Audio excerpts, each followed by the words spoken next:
De 16h à 17h tous les samedis. Il officie sur l'antenne de France Culture dans une émission qui s'appelle La Conversation Scientifique, qui est en train de se terminer.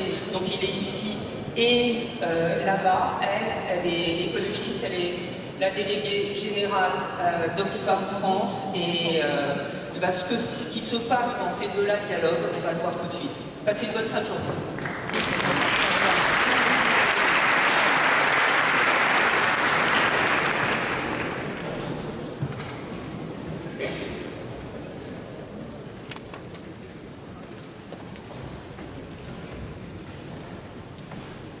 Bonsoir à toutes et à tous. Nous sommes le 12 janvier 2019, en public dans le Grand Amphithéâtre de la Sorbonne pour une journée spéciale consacrée au changement climatique et à notre façon, bonne ou mauvaise, de nous y préparer.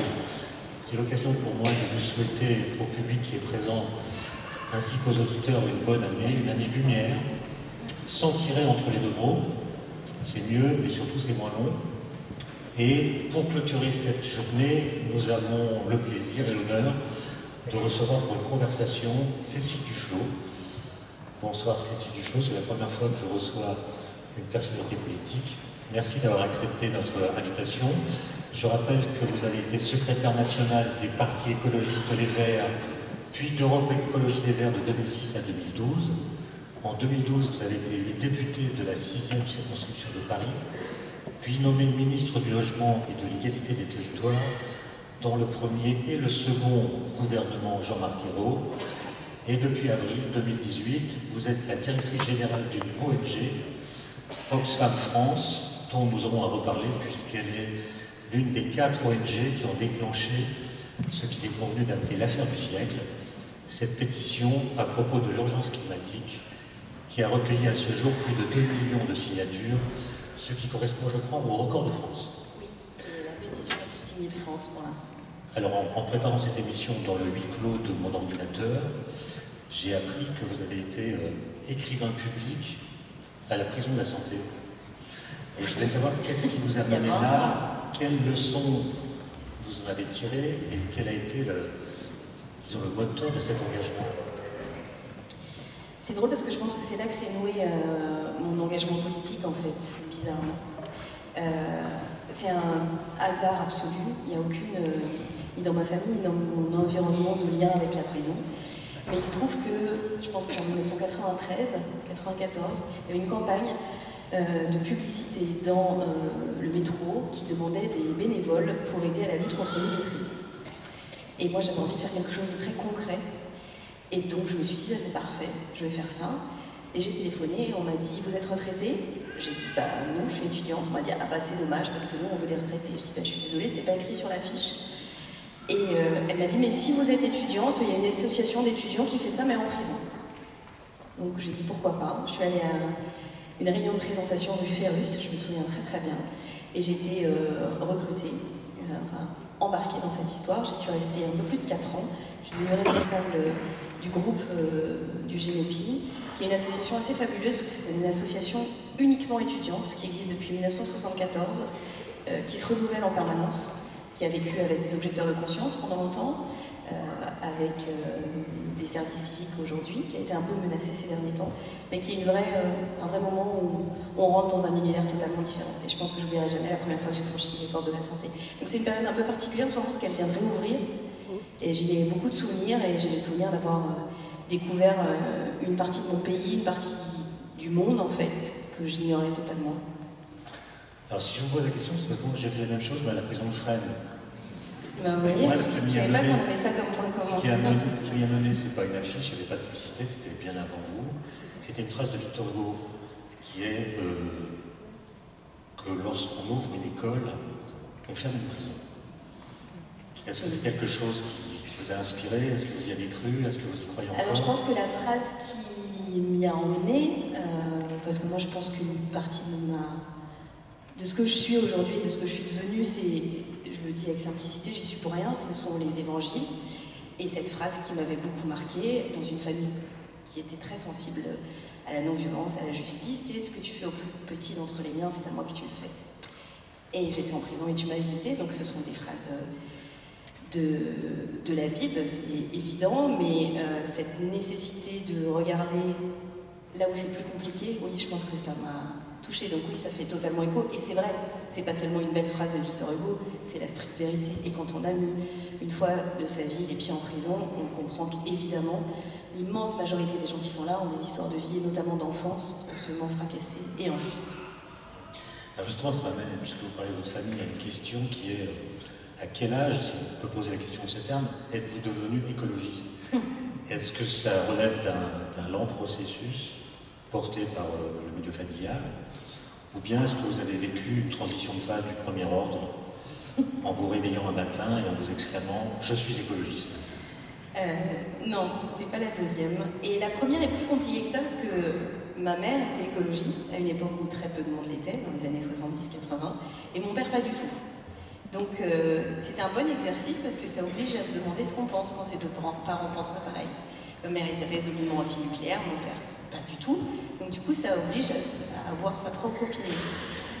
Et pour tout dire, j'avais un peu honte de ma mère sur ces sujets-là. Parce qu'il fallait qu'on fasse des économies de tout. Enfin, dans mon environnement, chez mes amis, c'était pas comme ça. Nous, on avait une vie un peu... J'avais un peu honte parfois quand mes amis venaient, que nous, on devait tout recycler, etc. Et finalement, je me dis qu'elle, comme les écologistes de cette époque, avait tellement raison, mais tellement raison surtout, que évidemment ça m'a marqué. Mais le moment où je le date vraiment, c'est que j'ai fait des études à l'ESSEC et j'ai appris vraiment la racine du productivisme. Ce sont les cours de marketing où il faut inventer des objets pour répondre à des besoins que les gens n'ont pas et comment stimuler ces besoins inexistants chez les gens pour vendre des produits. Et ça, je dois dire, ce moment-là, franchement, j'ai eu un moment de rébellion interne. Je me dis, ça peut pas marcher ce truc, il y a quelque chose qui va pas. Mais au-delà de ce choc pendant vos études, est-ce qu'il y a eu des figures tutélaires, des inspirateurs, oui, chez les vivants ou chez les morts, qui ont joué un rôle dans votre parcours politique? Alors, chez les morts, et quels morts d'ailleurs, André Gors, c'est la lecture de Gors qui m'a... Ah, je pensais à des gens morts beaucoup plus tôt, Rousseau par exemple. Ah non, alors... je crois que Rousseau, ça paraît un peu... ça paraît à la fois prétentieux et ridicule de dire ça, mais Rousseau, il m'énervait un peu quand même. Il est énervant. Oui, voilà, on est d'accord qu'il est énervant. Oui, évidemment. Donc il n'y a personne qui m'a beaucoup séduite de tous ces grands auteurs. En fait, j'ai toujours en grande tension sur le rapport à la nature et l'humanité. C'est-à-dire que l'idée que la nature doit tout prendre sur nous, qu'on n'ait pas de capacité d'intellectualisation, était quelque chose qui m'a toujours posé problème. Et qui m'a posé problème pour des raisons très pratico-pratiques.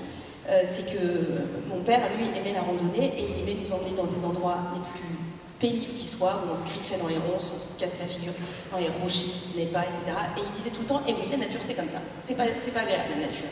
Et donc c'est vrai que j'ai été élevée avec cette idée que la nature, c'était quand même pas toujours hyper sympa, et que c'était pas forcément génial, et que la manière qu'avaient les lions de chasser les gazelles et de les dépecer, c'était quand même assez révulsant, etc. Donc je suis une écologiste, mais qui n'a pas un rapport ébloui à chaque instant sur la nature, aussi curieux que ça puisse. Donc André Gors était vivant à cette époque-là, et est-ce qu'il y a d'autres personnes qui vous ont alerté? Alors il était vivant, mais il était...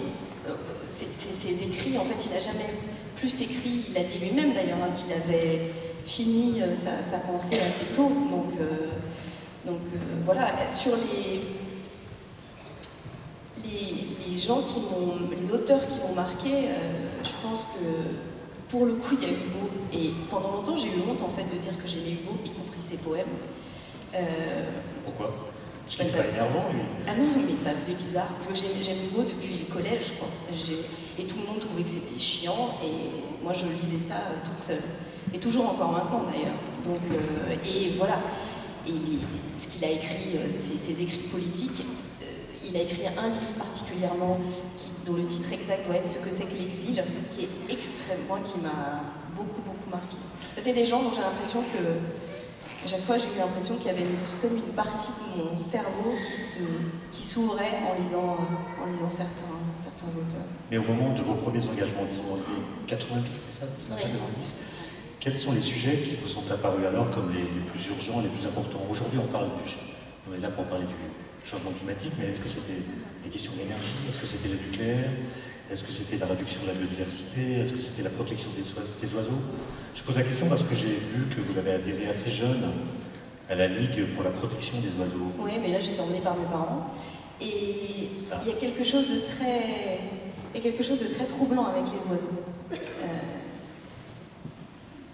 Peut-être que je suis sûre que plein de gens pensent comme moi. C'est quand même cette idée de voler, je pense que ça a toujours chatouillé plein de monde d'imaginer ça. À la fois la vulnérabilité, la grande puissance des oiseaux. Donc ça, pour le coup, j'inverse ce que je disais. J'ai toujours trouvé ça assez fascinant. Et la protection, en revanche, la protection des animaux et des animaux en danger. Moi, j'ai été élevée avec Cousteau. Alors, avec le temps, il y a plein de choses à nuancer, mais donc à être très sensible à ce que ça voulait dire que des espèces soient en voie d'extinction, et les oiseaux, et notamment les rapaces, et en particulier dans le Vercors où j'allais très souvent, c'était un sujet important. Donc cette idée de se dire qu'on devait protéger des animaux vulnérables par l'homme, c'est effectivement quelque chose qui ne m'a jamais quitté, mais c'est la même chose pour le coup. Là, ce fil de l'écologie, je l'ai toujours eu, et j'en discutais il n'y a pas longtemps avec un ami que j'ai depuis toujours, qui n'était pas du tout écolo, et qui, à ma surprise, est en train de le devenir un peu. Donc je le regardais de traviole, et il me dit, bah, tu vois, c'est possible, hein, tout le monde réfléchit, il n'y a pas de souci, mais au moins toi, c'est sûr, c'est facile, c'est depuis tout le temps. Donc c'est vrai que je l'ai toujours été. Alors je pense que c'est de l'éducation, c'est aussi de la réflexion, mais mon engagement des années 90, c'était la prison. Et donc si, parmi les autres auteurs, évidemment, qu'il y a Foucault, mais c'était cette question de la justice, de l'égalité, de la lutte contre les discriminations, c'est aussi les années SIDA, les années où il y avait des discours, des attitudes vis-à-vis des séropositifs qui étaient d'une violence qu'on peut difficilement imaginer aujourd'hui. Donc, en fait, j'ai toujours eu des révoltes, je crois, mais calmes. Car il se dit souvent que ceux qui auront vécu intensément la politique et qui doivent la quitter commencent alors immanquablement par une petite déprime. Ce qui m'amène à deux questions. Est-ce que, d'abord, on a le droit de considérer que vous avez quitté la politique? Et si oui, comment allez-vous? Alors, oui, j'ai quitté la politique, et je l'ai quitté même dans ma tête pour une part, c'est-à-dire que je suis beaucoup moins au courant, beaucoup moins réactive, et pour être très sincère, des choses qui m'auraient passionnée avant, de savoir comment aller s'architecturer les trucs pour les européennes, j'en ai vraiment plus rien à faire. C'est-à-dire que ça m'indiffère, enfin je trouve ça vraiment vain. Donc je suis complètement d'accord avec vous. D'abord, première chose, les gens qui font de la politique, ils sont accros à ça, ils ne peuvent pas faire autre chose, ils ne pourront jamais s'arrêter. S'ils s'arrêtent, ils sont en sevrage et ils sont en quasi-dépression. Et ensuite, de toute façon, il n'y a pas d'autre vie après. Donc je suis désolée, mais les trois choses sont fausses. Et moi, je me disais, quand je faisais de la politique, je disais, mais je vous jure, je pense que je suis pas accro. On me disait, ouais, t'as raison. Et donc, quand j'ai arrêté après 2 défaites, dont une extrêmement violente, une humiliation même, ma défaite à la primaire au sein de ma propre famille politique. Donc avant de perdre la deuxième fois, parce que ça j'ai vu venir, ça faisait longtemps que je faisais de la politique, je savais ce qui allait se passer aux législatives, je me suis dit, bon voilà, celle de 2017, je me suis dit, là tu vas faire une déprime, à minima, voire une dépression. Et donc j'étais totalement préparée, j'avais dit à mon entourage, à mes enfants, et je suis partie dans les Landes et j'ai attendu. Attendu la dépression? Ouais, j'ai attendu le moment, j'ai lu des trucs avant pour savoir comment ça se passait, c'était quoi les moments, et si c'était vraiment grave. J'ai 4 enfants, donc je veux pas trop leur pourrir la vie. Donc le moment où on n'a plus envie de se lever, on perd l'appétit. J'avais aucun des symptômes de pré-truc, là, rien du tout. Et plus les jours passaient, plus j'étais contente. Parce que je m'imaginais députée, seule députée écologiste, en séance de nuit, à se recevoir des SMS, comment ça se fait que t'es pas là pour défendre l'amendement, truc bidule. Et chaque jour qui passait, j'étais encore plus contente. Et ça vous a pas déprimé de pas faire de déprime? Ah non. Je suis un peu tordue, ça c'est vrai, mais alors là, non. Non, et j'étais surprise. Mais je vous cache pas, j'étais surprise. On a tellement répété ça. Alors je pense que j'ai des anticorps. Je sais pas, mais non, j'étais exactement comme quand vous faites une randonnée en montagne avec un sac très lourd. Vous marchez des heures et des heures et des heures. À la fin, vous êtes fatigué, mais vous avez presque oublié le poids que vous portiez. Et puis vous posez votre sac. Et là, vous avez l'impression de marcher sur la lune, de faire des petits bonds à chaque pas. Et ben, c'était exactement ça. Et il y a quand même un jour où je me suis dit, pourquoi tu as fait ça aussi longtemps quand même? C'était un peu bizarre. Donc, je me permets de vous poser la question parce que les Anglais, ils ont une expression pour dire que quand on est ministre, on doit laisser sa vie personnelle de côté. C'est life occulted, la vie est occultée. Et life occulted, c'est l'anagramme de Cécile Duflot. Oh, putain.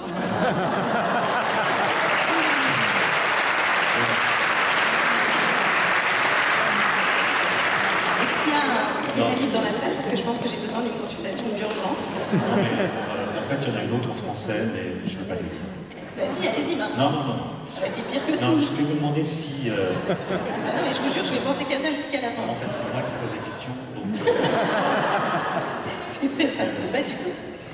Comment est-ce que vous analysez aujourd'hui, donc après avoir exercé des responsabilités soit dans des partis politiques, soit dans un gouvernement, l'espèce de clash qu'il y a entre une certaine façon de parler d'écologie et une certaine façon de parler de l'économie?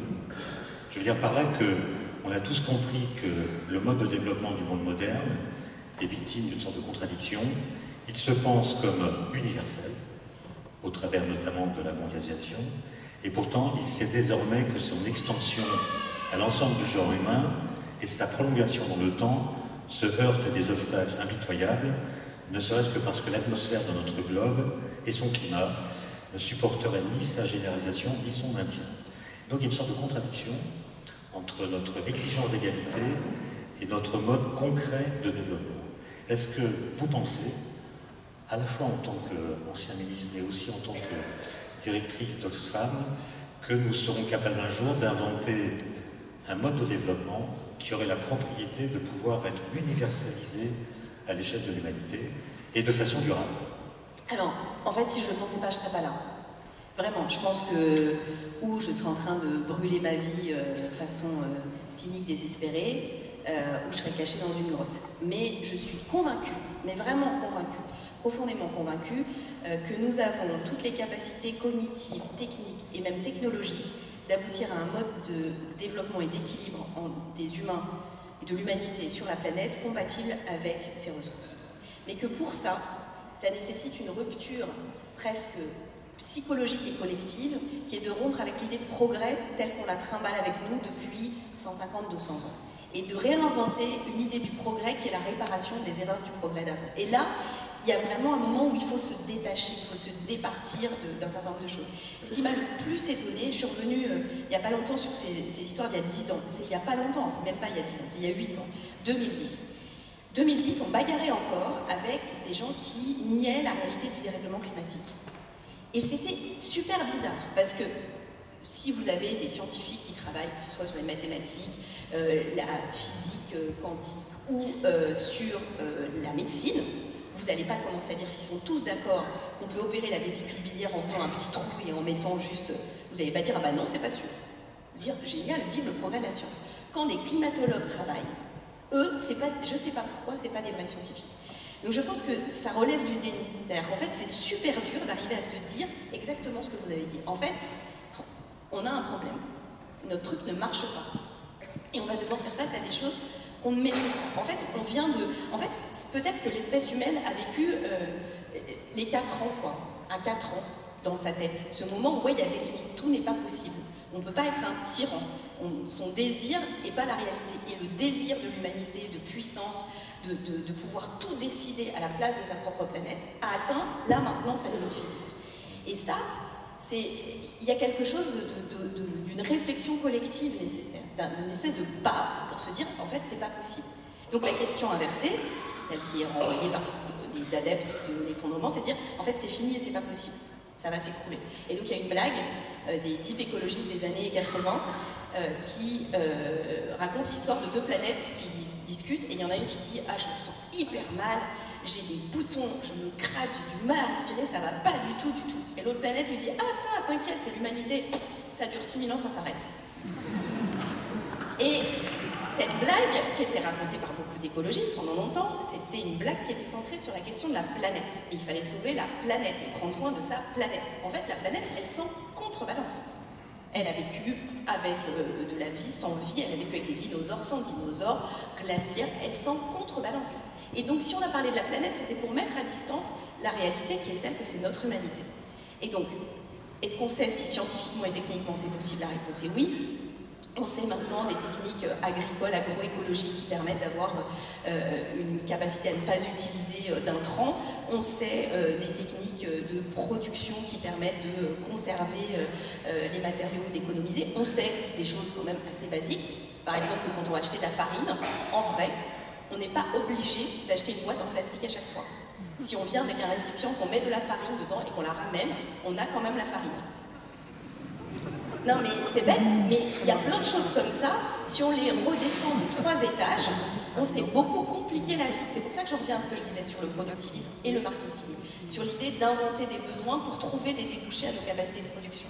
Et donc il faut faire ce chemin à l'envers. Mais en fait, quand on y réfléchit, c'est quand même pas du tout compliqué. La question, c'est celle de la volonté individuelle et collective. Et souvent, on a renvoyé ça à un débat, changez-vous chacun dans vos vies. Bah oui, mais... Donc si je comprends bien, vous n'êtes pas collapsologue.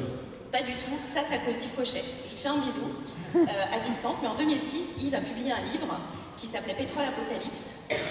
Et on faisait des débats ensemble, et moi je l'écoutais souvent, et il était hyper flippant. Et il expliquait que quand il y avait des débats sur les écologistes, enfin les Verts à l'époque, est-ce qu'ils devaient soutenir la candidature de Paris 2012 au JO ou pas, il disait on s'en fiche. Je pourrais essayer de faire la voix d'Yves, mais c'est un peu dur. On s'en fiche, en 2012, de toute façon il n'y aura plus d'avions, il n'y aura pas de Jeux Olympiques. Et il racontait ça, il expliquait, même si c'est un peu abusé, quand même, il y avait un petit bout de moi qui se disait, bah, les écologistes, ils ont eu beaucoup raison quand même, donc si ça se trouve, bon, force est de constater que nous sommes en 2018, et que ça ne s'est pas produit de cette manière.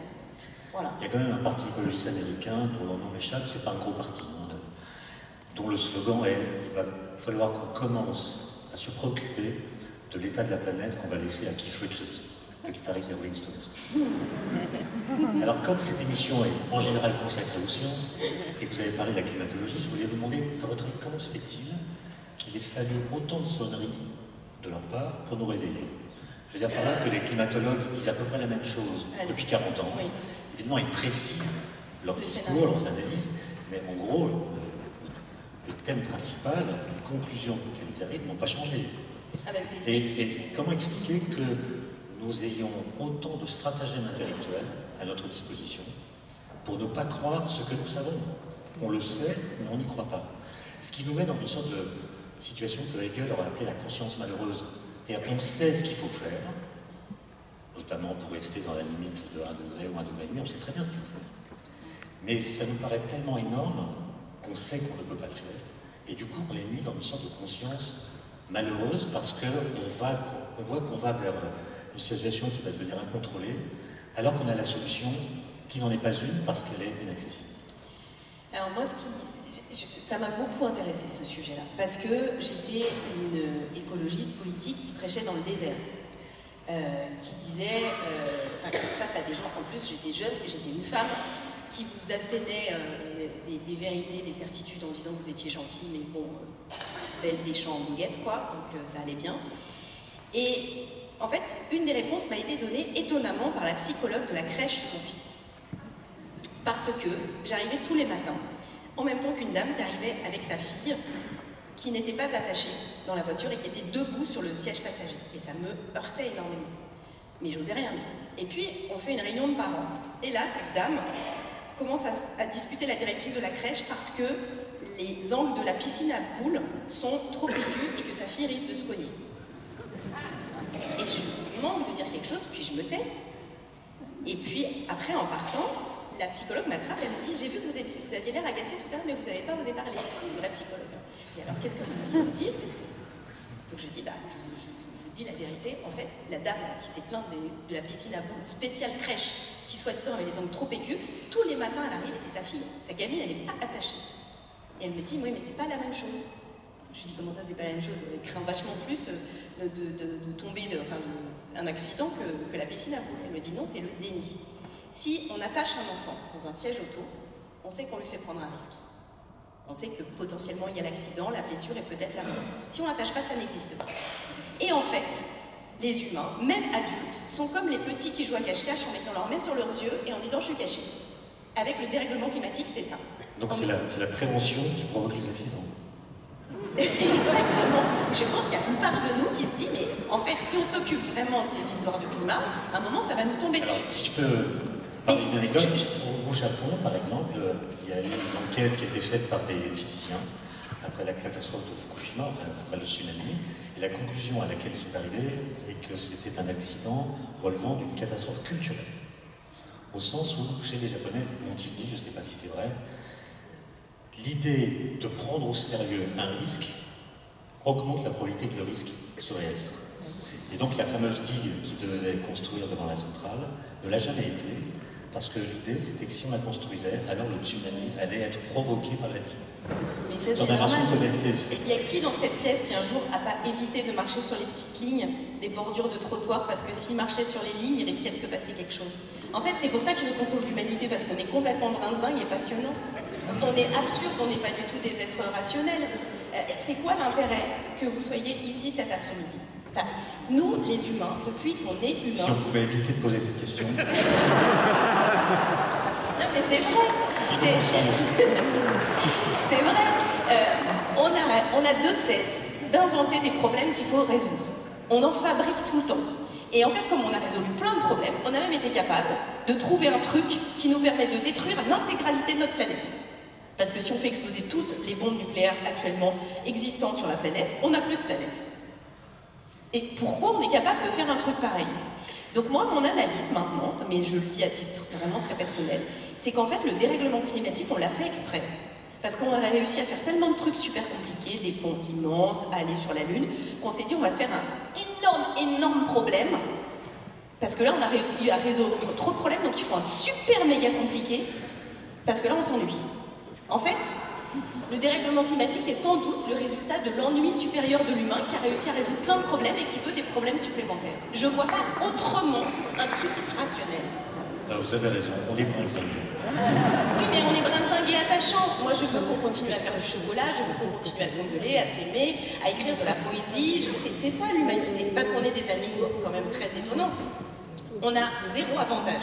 On sait pas courir, on n'a pas de griffes, on n'a pas de carapace, on n'a même pas de poils. Ah si, on court beaucoup mieux et en tout cas plus longtemps que n'importe quel autre. Vous, oui, moi, non.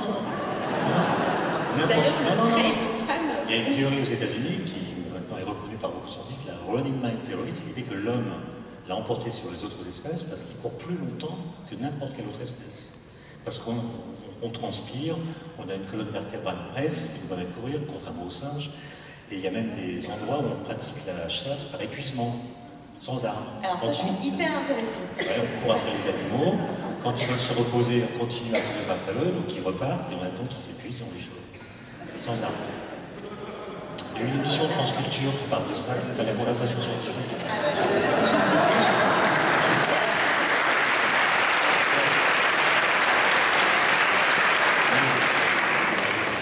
très... Cécile Duflot, vous avez dit, il faut qu'on arrête avec le progrès. Mais non, j'ai dit, il faut qu'on arrive à comprendre que le progrès, ça peut être déconstruire des trucs qu'on avait appelés le progrès. C'est ça l'idée. Parce que si on dit c'est pas du progrès, et ça a été le piège des écologistes, la décroissance, etc., tout ça, en fait, ça fait pas envie. Et c'est ça le problème, c'est que le truc, il n'était pas vendable à part dans un micro-cercle. Les gens disaient, ah, bah, c'est quand même un peu tristoun. Et je vais vous dire, le nucléaire, les centrales nucléaires, j'en ai parlé devant l'association des anciens polytechniciens, donc je le dis tranquillement. Bien sûr, c'était super excitant, en vrai, quand on y réfléchit. Techniquement, c'est des grosses bouilloires radioactives. C'est quand même pas le machin le plus génial qu'on puisse imaginer. Mais... On chauffe de l'eau. Oui, c'est ça. Et on produit des déchets radioactifs pendant des millénaires. C'est quand même pas un truc génial. Sauf que c'est hyper flippant et hyper excitant. Et donc, quand vous êtes le chef d'un truc pareil, c'est pas comme quand vous êtes le chef d'une éolienne dont le pire risque est qu'une balle se casse la figure. Et donc, c'est excitant. Et donc, il faut qu'on arrive à penser la transition écologique comme un truc excitant. Et que ce soit ceux qui veulent l'ancien modèle, et c'est en train d'arriver, qui soient des gros ringards. Parce que nous, les écologistes, pendant des années, on est passé pour ceux qui... C'était toujours ce truc, ça, le retour à la bougie, le machin, etc. Et ça a été un des éléments... Non, mais j'ai fait cette remarque parce que le bon progrès, justement, ça a été mesuré par des logiciels qui compte l'occurrence des mots dans les discours publics. Le mot progrès, il a disparu des discours publics en quelques années depuis le début du XXIe siècle. Il a été remplacé par le mot innovation. Or, la justification de l'innovation, c'est de